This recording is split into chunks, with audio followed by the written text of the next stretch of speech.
Hey guys, Kev here, and I have a very cool knife to talk about. This is from American Blade Works, and this is their slip joint. I believe it's just called the ABW Slipjoint, and it is absolutely fantastic. I first saw this at Blade Show in Atlanta, where Michael Martin from American Blade Works was kind enough to let me take one for review. And I had it for months. I carried it an absolute shit ton. Along the way, I did notice that the blade was slightly touching the backspacer down there. So I sent it off to my buddy Corey Dunlap. He's a professional sharpener. Check him out. I'll try to link him below if I remember.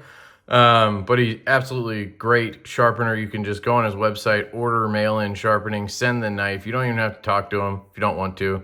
And you pay for your return shipping right there when you order, and you just send the knife to the address. It's amazing. And he turns it around in like 24 hours. And he's the best sharpener I know. Anyway, so I had him sharpen the knife for me. And he said after that it wasn't touching anymore. And I told Michael about it, and he said he'd look into it. So he actually started working on a new batch after that. This is from the newest batch. And he's added a stop pin. So down there is now a stop pin. Originally, he had a kick sort of built into the spring. So a lot of times, traditionally, there's a kick on the blade. So on a slip joint, when you close it, that part hits the bottom of the spring, keeps the edge off of the spring so that you don't have any wrapping. When the edge hits the spring, it's called wrapping. And sometimes you can over travel a kick. If you really slam it down, some people don't know what they're doing, and they're like, phew, or they drive it home is probably the biggest culprit of wrapping, where you go to close it, instead of letting the spring do the work, you kind of jam it down with the spring tension, and that'll overextend the kick. Boom, it'll hit the spring, and that's how you can get a mark down there. But apparently, and I didn't know this until I got the knife, there is a way to basically build a kick into the back spring so that some part of the blade hits that kick in the back spring, and then that keeps the blade off of the spring, which is pretty cool. But the best way to do it is to add a stop pin in there, because then, let me grab my flashlight, because, see that pin down there? Because then it's an independent piece from the spring, because the spring moves. If you put enough tension on the spring or pressure on the spring, it will move, right? So the stop pin is independent. You can't budge that stop pin if you move the spring, so it doesn't matter. So he added that, and now you have zero issues, and it still has pretty good acoustic on close. Doesn't sound any different than it did before. So that's one thing I just wanted to get out of the way. This is I guess, sort of a batch 2 situation. The first ones are great. If for whatever reason yours is touching, you just sharpen it and it probably goes away. No problem. But any of the newer ones are going to have the spring or the stop pin in there, and you wouldn't have to worry about it.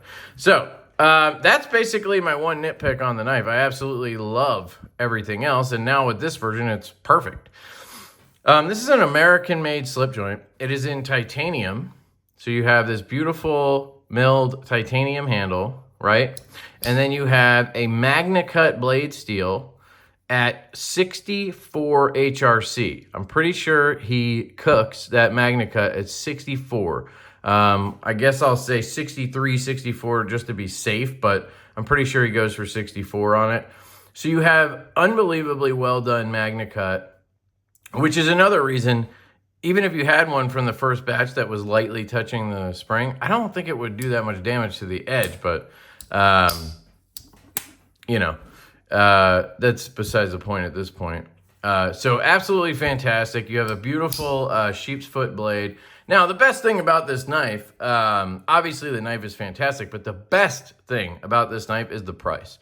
This knife, he has at $150. It's absolutely mind-boggling that a USA-made knife with MagnaCut and titanium can be sold for $150. And I've been doing this for a long time, and I've had a lot of conversations about price, and it's gotten to the point where it's just kind of, I'm jaded on it. It's just not, jaded's the wrong word. I'm just over it. People question prices so often. It's 99% of people who sell a product, especially in the knife world, are setting their prices based on the cost of what they're having made or what they're making themselves, right? And that is the key thing you have to realize is some people don't make their own knives. They have them made, which adds another step. Some people sell through dealers. Some people sell direct. There's just a lot of combinations to how you can do things. In Michael Martin's case, he has a shop at his house, and he is a one-man team. Actually, his wife does work with him. So two-man team, but same household. So you have one income to worry about. Made in their on their property, and he's retired, I believe. So he has some kind of income from that, I'm sure. So he's able to price his stuff unbelievably affordably. And what I think people need to do, instead of looking at this and saying this is $150, why the heck would anything else be more than that? What we should do is just feel lucky. Just be glad, be grateful that he's providing amazing products at amazing prices with absolutely fantastic customer service to back it up. So to me, it's just we have a gem in our community that is American Blade Works, and we should support that gem, promote that gem, but I don't think we should use that gem against other people, if that makes sense. So there is that. And maybe I'm biased because I have my own knife company and I sell knives. And I actually have a slip joint available right now that is more expensive than this. Sorry, I was trying to keep a cord close in case this sucker ran out of battery. This is a Divo Knives and TraditionalPocketKnives.com exclusive nip slip. And this is $199, which is a really good price, in my opinion, because I know what we paid for it. It honestly would be more, but we were sticking to what we originally said our goal was, which was $199. The costs ended up being higher than we thought, but we weren't going to change it. So, but this is $199. That's $150. Yeah, you'll see some differences in finishing and materials and stuff. But you could easily sit here and argue, oh my God, why is that $199? That's made in America. This is made in China. It just is what it is. You gotta go by the cost of the knife, what it costs to make the knife, and then you price it from there. That is the sole way that you price a product, right? Obviously, you gotta also base it on your overhead and stuff like that, but you get what I'm saying. So they have low overhead and costs, I guess, because they're selling this at $150. So to me, this is just an absolute gem. It's so wonderful to see. And I really hope it helps people get into slip joints, because ultimately I want to see people get more into slip joints because I love slip joints. They're one of my favorite type of knives at this point. I try to carry one almost every single day, and it's just a wonderful thing. So be happy, don't worry, as our good friend said. So the ergonomics are very nice. It's got a really good 4-finger grip. No choil, but you don't need it. You can get all the way up to the blade, right? You have a nice little sharpening notch there. Your plunge grind comes in right behind that blade edge termination. So you have, a little bit of sharpening life on it, but you could extend this. No, you couldn't actually because of the stop pin. So yeah, anyway. Those of you who sharpen can give us more opinion on that if you like.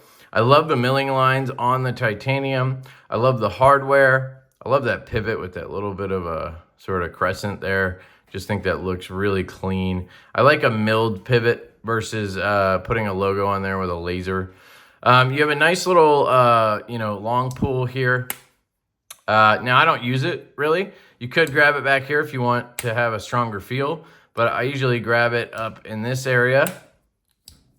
It is hollow ground, so you have a nice thin edge. It's hollow ground, which makes it nice for getting purchase on the blade, like so. Flat spine, you can see the blade steel here, Magna Cut. It's on washers. Very nice back spring. It is damn near perfect in execution. You have the spring is a little raised up when you're in that closed position. So hopefully you can see that. It's a little raised up there. When you're in a half stop position, it comes down to flush. And then when you're open, it is also in that flush position. So it is almost flush in all three, just a little bit raised in the closed position, but it's damn near perfect. I wouldn't really fault it unless you guys are absolute slip joint nuts. But again, it's 150 bucks. Centering is extremely close, probably dead on. Very well done. Maybe a touch over to this side. And that could easily just be the hollow grind. It's usually done by hand. So, yeah, just a really beautiful piece. It's very smooth all around. Every edge is knocked down. Even like right here is nice and smooth. So if you're just pocket dropping this, you're not going to have a problem. I've been using my slip. Where is it?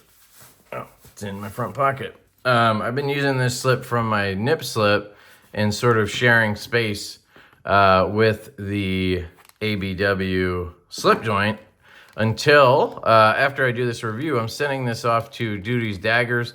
He's gonna make a slip for it, or maybe he already has. I can't remember. And then he's gonna do a review on it as well. So shout out to Duty's Daggers. Check out his channel and check out his leather slips. They are fantastic.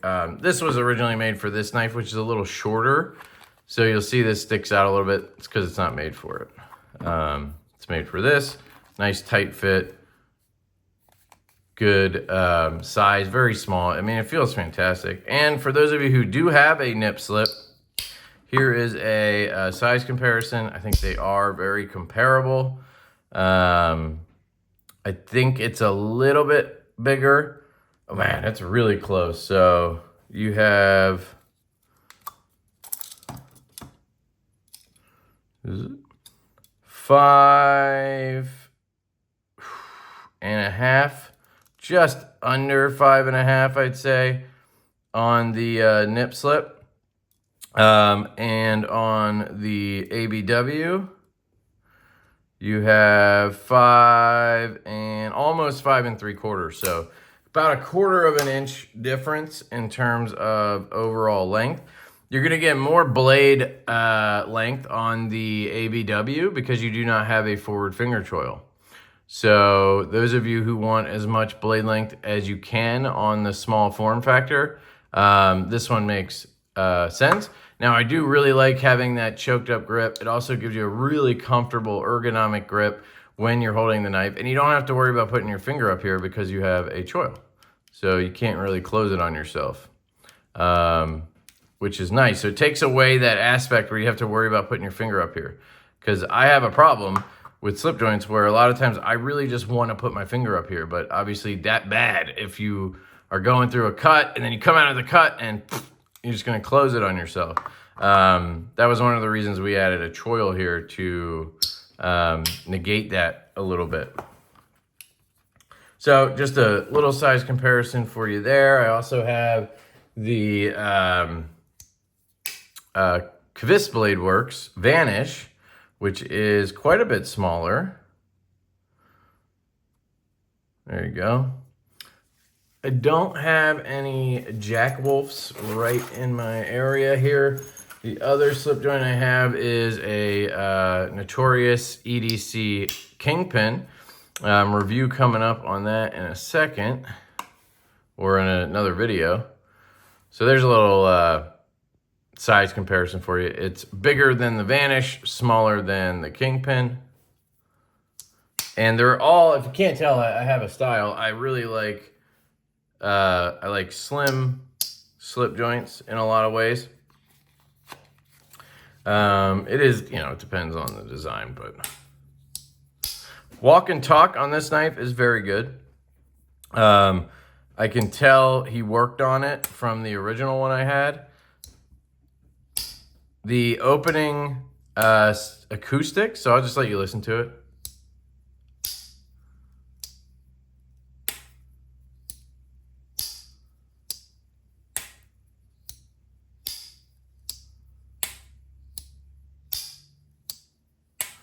So on the original version, anybody I handed it to would mention that they felt like a sort of rubbing sound where it seems like the washers or the blade is somehow touching other areas of the knife, not just the blade, or I think it's the blade finish.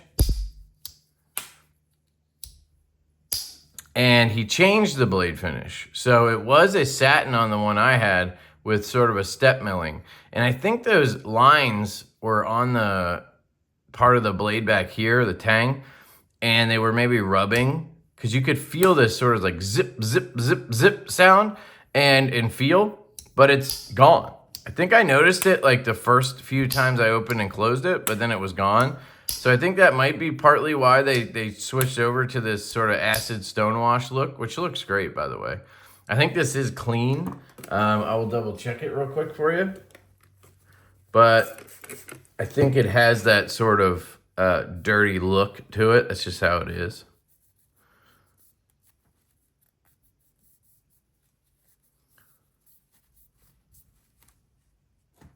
Yeah. Wait for that to evaporate. But you can see it has that sort of dirty look to it. That's just the blade finish. It's sort of an acid stonewash. I really like it. But yeah, the walk and talk has improved from the original batch. I would say the half stop to open and the open to half stop are the two best positions on this knife in terms of acoustics and feel. So you'll get a nice bounce to that half stop, right? And you'll get a really nice click when you open it. From half to close is not quite as crisp, but still good. And definitely much better than the original one I had. And this is something that we really need to give American Blade Works props on. It's something that Tactile Knife Co. kind of does similarly, but the execution on it from ABW is just much better. And that is taking customer feedback and implementing it. Sort of using customer feedback as a process of evolving designs, if that makes sense. And Michael has done that from the beginning, and partly why they're better at it than Tactile is because of the sheer size of the businesses and how many knives there are and how many hands are on them. You have to have standard operating procedures. If you have 10 employees handling knives when they're being assembled or built or on the machines, if you have 20 people touching the knife, everybody has to, you have to figure out the process to change and then have everybody do it and learn it. Where Michael is doing everything basically. I think his wife helps. I know that. I just don't know if she does. I feel like this is, and maybe this is sexist, but I feel like she handles the communications and maybe stuff with, I don't know what. The off machine type stuff. And I don't really mean that in a sexist way. I just know somebody's going to take it that way because everybody's fucking sensitive these days. She supports him. That's the best way I can put it. Two-man team. But I think it's him when it comes to putting the knife together, the CNC, all of that stuff, I think is all Michael. But anybody can correct me if I'm wrong. And I will happily accept that. So he can implement anything. So I tell him, oh, it's barely touching the backspring here. And boom, within a couple months, there's a new batch and there's a stop pin in there. And people have obviously mentioned the rubbing sound, or he's felt it or whatever. And so he changes the blade finish to accommodate for that, right? Things like that. He was probably told the backspring is a little too weak. It's stronger now. It has a nice pull. It's not strong, but it's stronger. The original ones were like a 4, right? Maybe a 4. Yeah, I'd probably put it around a 4 if I remember correctly. This is more like a 5.5. Maybe even a 6, where this is an 8.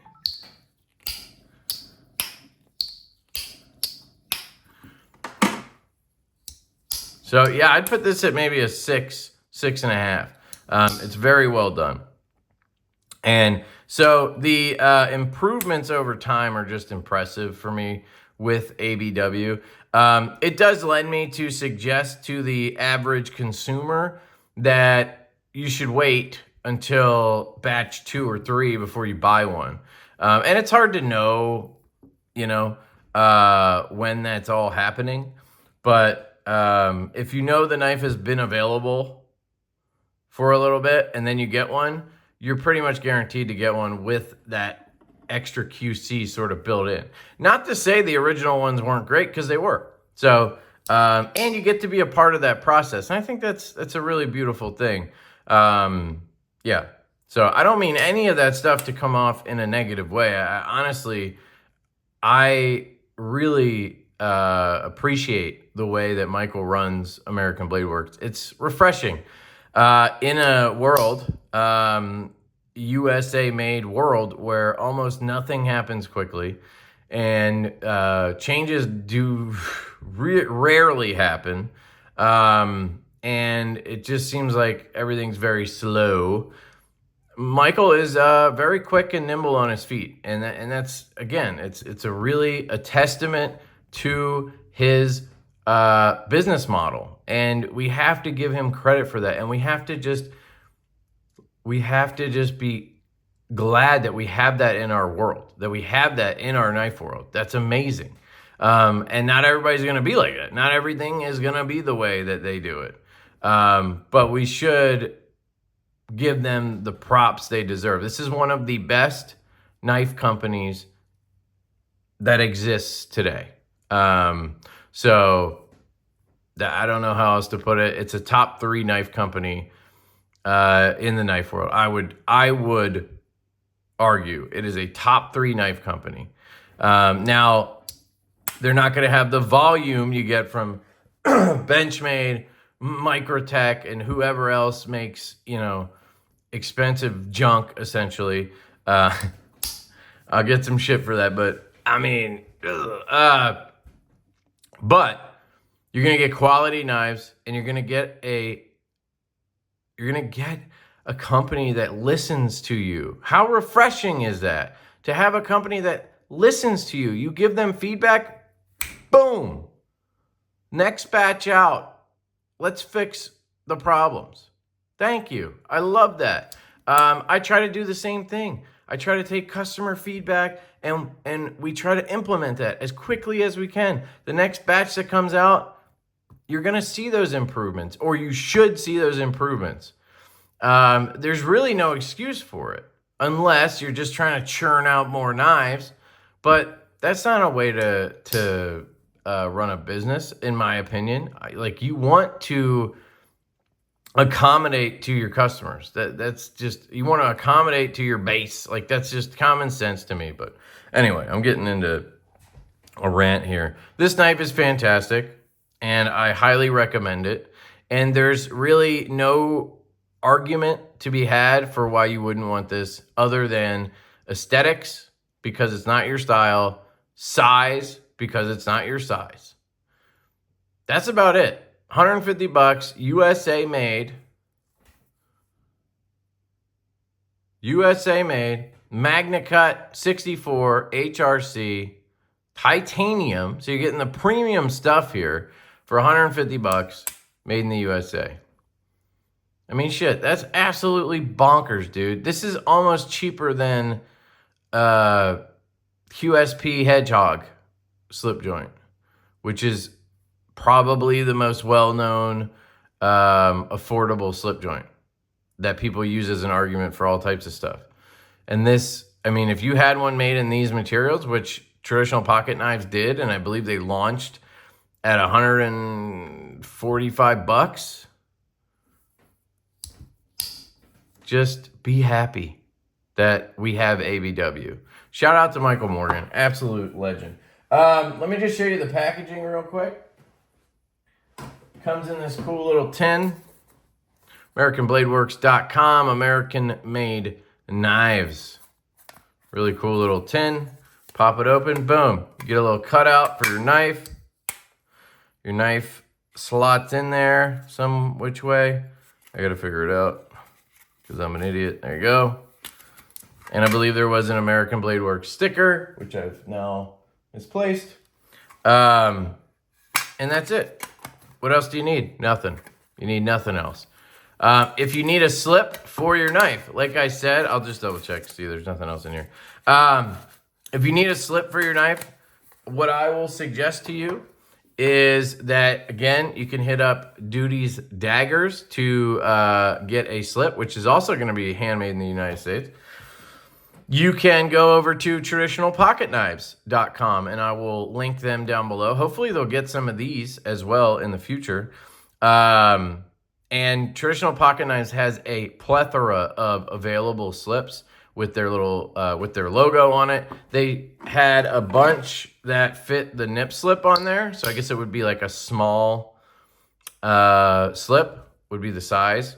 And if that slip fits this knife, it should definitely fit this knife because of the overall just dimensions are close enough. You know, this is a little bit wider, but otherwise they fit pretty well together. And I think if you just got one of those off of Traditional Pocket Knives, it would fit. So yeah, those are my thoughts on this beautiful knife. I did want to cut some stuff, so let me find something. I need to open some of these boxes that have just been sitting here. So here, I'll just cut one open. I don't want to show my address. I'm just cutting tape right now. You'll see. And ironically, that package was from Traditional Pocket Knives. So let's see if I can do this without showing my address real quick. I just want to cut this flap off. And I may have shown their address, which I don't care about. So, all right. So here is a cardboard box that we can, is there anything on there? God, I hate that. Boom, easy cut. Boom, easy cut. Now you have a little flappy flap to cut. And it will slice right through that. Now we can cut these little corners off. Now you see how I did that? I put my thumb here and it started to close when it came out of the cut. You don't want to do that. I'm just so used to I've been carrying the nip slip so much. So you want to keep your finger back here so that the blade can't be pushed forward. And I know a lot of people think, well, if you're pushing through a cut, why can't you put your finger there? Because it's when you come out of the cut. If you zip through the cut and your finger's there applying pressure, you might keep applying pressure. And then guess what? Your finger's gone. So keep your thumb back here. And you can cut like so. And it obviously is sharp, can cut stuff. I don't need to cut paper, one, because I just don't have any here.